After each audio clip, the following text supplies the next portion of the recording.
ए आकाशवाणी जम्मू है। संजा खबरें च तुंदा स्वागत। पहले खास खबरें कन्नै मैं श्रुति खजूरिया। केंद्र ने जम्मू दे वायु सेना हवाई अड्डे आले ड्रोन हमले दी जांच दा कम्म राष्ट्रीय जांच एजेंसी गी सौंपेआ। भारत ने आतंकवादी गतिविधिएं आस्तै ड्रोन दे इस्तेमाल दा मुद्दा संयुक्त राष्ट्र च पुट्टेआ। प्रधानमंत्री होरें आखेआ जे खजाना मंत्री हुंदे आसेआ घोषित कीते गेदे उपाएं कन्नै सार्वजनिक सेहत सुविधाएं च बाद्दा होग। खजाना मंत्री होरें आखेआ जे मोदी सरकार अर्थव्यवस्था विनियमित करने ते सुधारें दी नमीं प्रणाली शुरू करने लेई वचने बज्झी दी ऐ। मुल्खै च अजें तगर कोरोना दे बचाऽ ताईं 32 करोड़ 90 लक्ख थमां मते टीके लाए जाई चुके। बल होने आह्लें दी दर बधियै 96.87% होई गेई ते जम्मू कश्मीर स्कूली शिक्षा बोर्ड ने 10वीं जमात दे जम्मू खित्ते दे सालाना इम्तिहानें दे नतीजें दी घोषणा करी दित्ती ऐ। ते हुन इक अपील। राष्ट्र ने 18 ब'रे कोला मती बरेसू दे लोकें गितै 21 जून 2021 समां सरकारी केन्द्रें च मुफ्त कोविड-19 टीकाकरण अभियान च तेजी आंदी ऐ। अस युवा श्रोताएं गी सलाह दिन्ने आं जे ओह् टीका लोआई लैन। साढ़े श्रोताएं गी बी सलाह दित्ती जंदी ऐ जे ओह् सुरक्षा उपाएं च कमी नेईं करन कीजे कोविड-19 दा साढ़ी जिंदू पर खतरा अजें बी बने दा ऐ। मेहरबानी करियै जेकर बाहर जाना ते जरूरी नेईं होऐ तां घरै च गै रवो ते चार सखल्ले उपाऽ जारी रक्खो। मुंह पर मास्क लाओ, समाजिक छिंडे गितै 2 गज दी दूरी रक्खो, हत्थ ते मुंह गी साफ सुथरा रक्खने पर मुक्ख करी ध्यान देओ ते कोविड थमां बचाऽ आह्ला टीका पक्क गै लोओ। कोविड मतलब कुसै बी जानकारी ते मार्गदर्शन गितै तुस राष्ट्रीय हैल्पलाइन नंबरें पर संपर्क करी सकदे ओ। नंबर न 011 2397 804 ते 1075। ते हुन खबरें दी तफसील कन्नै नरेश शर्मा। केंद्रीय गृह मंत्रालय ने जम्मू हवाई अड्डे पर हमले आह्ले मामले गी राष्ट्रीय जांच एजेंसी गी सौंपी दित्ता ऐ। एह्दे थमां पैह्लें बक्ख-बक्ख एजेंसियां NIA, मुकामी पुलिस, नेशनल सिक्योरिटी गार्ड ते एयरफोर्स अथार्टी अपनी चाल्ली इस आतंकी हमले दी जांच करै करदियां हियां। हमले च कुसै चाल्ली दा बड्डा जानी जां माली नुकसान नेईं होआ ऐ, पर एह्दे कन्नै बड्डा नुकसान होने दी संभावना बनी सकदी ही। जांचकर्ता जम्मू दी नेड़मी थाह्रें थमां ड्रोनें दे इस्तेमाल दी संभावना दा पता ला करदे न, जेल्लै कि शैह्रा दी आर्मी आह्ली थाह्रें कश ड्रोनें गी उड़दे दिक्खेआ गेआ। तोआईं भारतीय वायु सेना ने सब्बै संभावित उपाऽ करी लैते न तां जे इस चाल्ली दी घटना परतियै होर कुसै दूई थाह्र पेश नेईं आवै ते सभनें स्टेशनें पर हाई अलर्ट घोशित करी दित्ता गेआ ऐ। कश्मीर रेंज दे IGP विजय कुमार होरें आखेआ जे ड्रोन इक नमीं टैक्नीकल चुनौती ऐ ते सभनें सुरक्षा एजेंसियें रलियै स्थिति दी समीक्षा कीती ऐ ते घाटी च सभनें सुरक्षा ठिकानें ते नियंत्रण रेखा पर हाई अलर्ट घोशित करी दित्ता गेआ ऐ। अज्ज श्रीनगर च मीडिया आह्लें कन्नै गल्ल करदे होई IGP होरें आखेआ जे ड्रोन दी चुनौती कन्नै टैक्नीकल तरीके कन्नै गै निबड़ेआ जाग। पुलिस और सिक्योरिटी फोर्स के बहुत कामयाबी हो, क्योंकि ये मेडुल जो था ये पाकिस्तानी और ये नदी अपराध इसका टारगेट था कि बार बार इस एक्सिस पर नारवल से लेकर हैदरपुरा के बीच में बार बार एनिस को टारगेट करना, सिक्योरिटी फोर्स पर हमला करना। इसके लिए मैं अपनी सिक्योरिटी फोर्स को बहुत मुबारकबाद देता हूँ। मैं मिलिटेंट्स के पैंट से बार बार फिर से अपील करना चाहता हूँ कि सिक्योरिटी फोर्स पुलिस का फेस देखिए। आप लोग लाइव इनकाउंटर में हम लोग सेंडर लेते हैं, उनको जिंदा रहने का मौका देते हैं कि लाइव इनकाउंटर में। भारत ने आतंकी गतिविधियें आस्तै ड्रोन दा इस्तेमाल कीते जाने आह्ला मुद्दा संयुक्त राष्ट्र च पुट्टेआ ऐ। जम्मू च वायु सेना अड्डे पर ड्रोन राहें विस्फोट दी घटना मगरा भारत ने एह् मुद्दा पुट्टेआ ऐ। भारत ने आखेआ जे ड्रोन पर घट्ट लागत औंदी ऐ ते एह् आसानी कन्नै उपलब्ध होई जंदा ऐ ते आतंकी गुट खुफिया जानकारी लैने, विस्फोटक पुजाने ते लक्ष्य पर हमला करने आस्तै एह्दा इस्तेमाल करै करदे न। आतंकी गतिविधियें च ड्रोन दा इस्तेमाल दुनिया भरै च सुरक्षा एजेंसियें आस्तै खतरा बनी गेआ ऐ।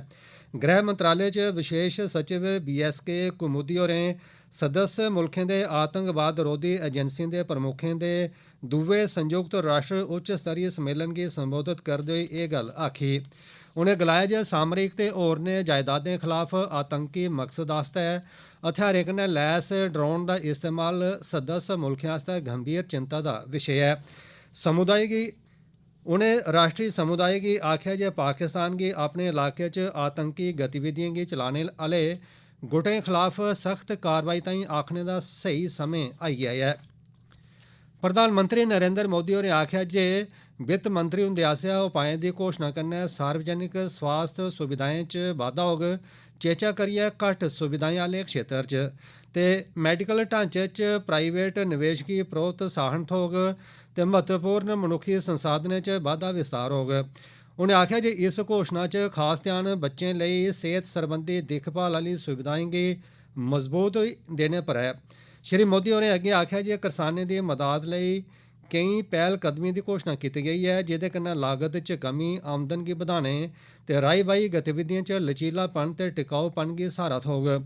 उनें आखेआ जे सैलसफा कन्नै जुड़े दे क्षेत्रें लेई केई पैह्लकदमियां कीतियां गेईयां न ते उनेंगी माली मदाद दित्ती जा करदी ऐ।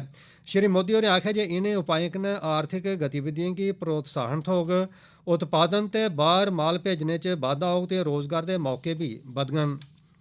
खजाना मंत्री निर्मला सीतारमण होरें आखेआ जे नरेंद्र मोदी सरकार अर्थ व्यवस्था विनियमित करने ते प्रणालीबद्ध सुधार करने आस्तै वचनबद्ध ऐ। उनें आखेआ जे अर्थ व्यवस्था गी बल्लें बल्लें बदलने दे बजाय पूरी चाल्ली बदलने दी लोड़ ऐ। इक अंग्रेजी दैनिक समाचार पत्र च प्रकाशित लेख च श्रीमती सीतारमण होरें आखेआ जे 1991 च शुरू कीते गेदे उदारीकरण दे कन्नो कन्नी अर्थ व्यवस्था च नमें कार्यक्रमें गी आह्नेआ गेआ ऐ। उनें उसले दे प्रधानमंत्री PV नरसिम्हा राव ते तदूं दे वित्त मंत्री मनमोहन सिंह हुंदे 30 ब'रे पैह्ले अर्थ व्यवस्था च कीते गेदे उदारीकरण प्रति उंदी राजनीतिक इच्छा शक्ति दा टकोह्दा जिक्र कीता। खजाना मंत्री होरें लिखेआ जे प्रधानमंत्री नरेंद्र मोदी होरें अपने पैह्ले कार्यकाल दौरान 1200 पराने कनूनें ते दुए कार्यकाल च 58 समां मते पराने कनूनें गी खत्म कीता ऐ। उनें आखेआ जे पिछली सरकार दी गरीबी हटाओ दी इकमात्र संवेदनशील भावना पूरी चाल्ली नाकाम रही की जे इस पर खरी चाल्ली विचार नहीं कीता गेदा।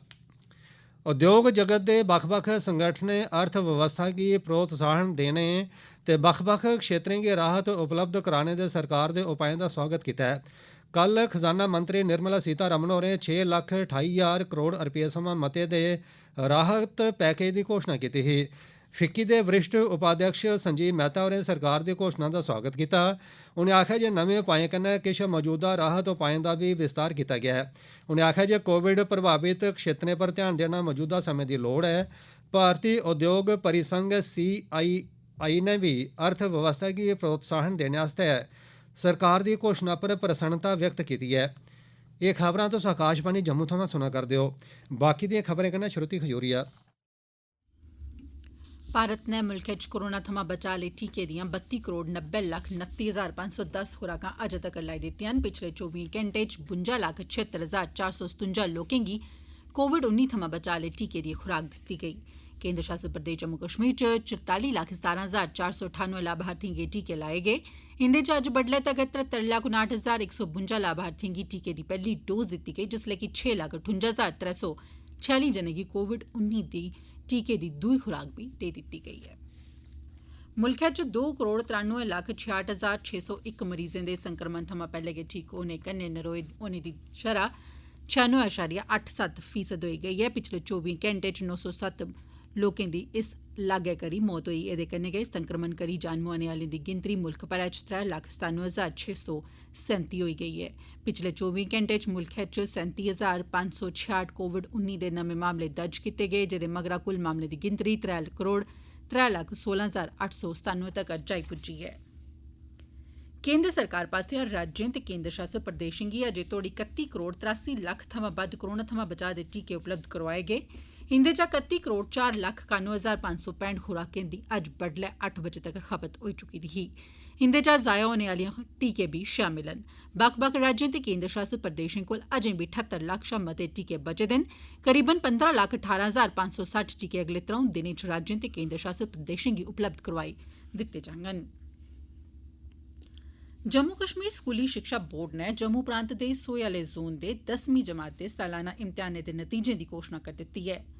परीक्षा च कुल 54,802 मेदवार बैठे, जिंदे च 42,576 कामयाब होए। इयां पास होने आह्ले मेदवारें दी शरह 78% होई गेई ऐ। पास होने आह्ले मेदवारें च कुड़ियें दी शरह जागतें कोला बद्द ऐ। जम्मू कश्मीर बीजेपी दी अनुसूचित जाति मोर्चा दी अज्ज जम्मू च कार्यकारिणी दी बैठक होई, जिसदे च मोर्चे दे राष्ट्रीय महासचिव संजय नरमल हुंदे अलावा बीजेपी दे वरिष्ठ नेता शामिल होए। मोर्चे दा आखना ऐ जे प्रधानमंत्री नरेंद्र मोदी हुंदी आसेआ 24 जून गी दिल्ली च सर्वदलीय बैठक लोआए जाने मगरा पार्टी दे सब्भनें मोर्चें ते कार्यकर्ता सक्रिय होई गे न, की जे बैठक च जम्मू कश्मीर च होने आह्ले विधानसभा चुनाएं, विधानसभा हल्कें दी हदबंदी ते प्रधानमंत्री हुंदे आसेआ अनुसूचित जाति दे लोकें लेई बनाए गेदे कार्यक्रमें दी समीक्षा कीती गेई। डोगरा फ्रंट ते शिव सेना दे कार्यकर्ताएं एह्दे अध्यक्ष अशोक गुप्ता हुंदी अगुवाई च कश्मीर घाटी च सिक्ख कुड़ियें दे धर्म परिवर्तन कराए जाने खलाफ जम्मू च विरोध प्रदर्शन कीता। उनें दोषियों खिलाफ सख्त कारवाई दी मंग कीती। उनें आखेआ जे जम्मू कश्मीर च बी इस मामले च उत्तर प्रदेश दी तर्ज उप्पर कानून बनाया जाना लोड़चदा। राष्ट्रपति रामनाथ कोविंद होरें आखेआ जे साड़ी असल कामयाबी बाबा साहेब भीम राव अम्बेडकर हुंदे सिद्धांतें ते विचारें पर आधारित राष्ट्र दे समाज दे विकास करने च ऐ। राष्ट्रपति होर अज्ज लखनऊ च डाक्टर भीम राव अम्बेडकर सांस्कृतिक केन्द्र दी नींह पत्थर रखे जाने सरबंधी इक समारोह च बोला'रदे हे। उनें आखेआ जे बाबा साहेब बरोबरी पर जोर दिंदे हे ते कल्याण दी गल्ल करदे हे ते मौजूदा सरकार इनें सिद्धांतें पर गै कम्म करा'रदी ऐ। आखिर च खास खबरां इक बारी परतियै। केंद्र ने जम्मू दे वायु सेना ब्हाई अड्डे आह्ले ड्रोन हमले दी जांच दा कम्म राष्ट्रीय जांच एजेंसी NIA गी सौंपी दित्ता ऐ। भारत ने आतंकवादी गतिविधिएं आस्तै ड्रोन दे इस्तेमाल दा मुद्दा संयुक्त राष्ट्र च पुट्टेआ ऐ। प्रधानमंत्री होरें आखेआ जे खजाना मंत्री हुंदे आसेआ घोषित कीते गेदे उपाएं कन्नै सार्वजनिक सेहत सुविधाएं च बाद्दा होग। खजाना मंत्री होरें आखेआ जे मोदी सरकार अर्थव्यवस्था विनियमित करने ते सुधारें दी नमीं प्रणाली शुरू करने लेई वचनबद्ध ऐ। मुल्खै च अजें तक्कर कोरोना दे बचाऽ ताईं 32 करोड़ 90 लक्ख थमां मते टीके लाई जाई चुके न। बल्ल होने आह्लें दी दर बधियै 96.87 होई गेई ऐ। जम्मू कश्मीर स्कूली शिक्षा बोर्ड ने 10वीं जमातै दे जम्मू खित्ते दे सालाना इम्तिहानें दे नतीजें दी घोषणा करी दित्ती ऐ। एह्दे कन्नै गै खबरें दा एह् बुलेटिन समाप्त होआ। हून सुनो इक समीक्षा।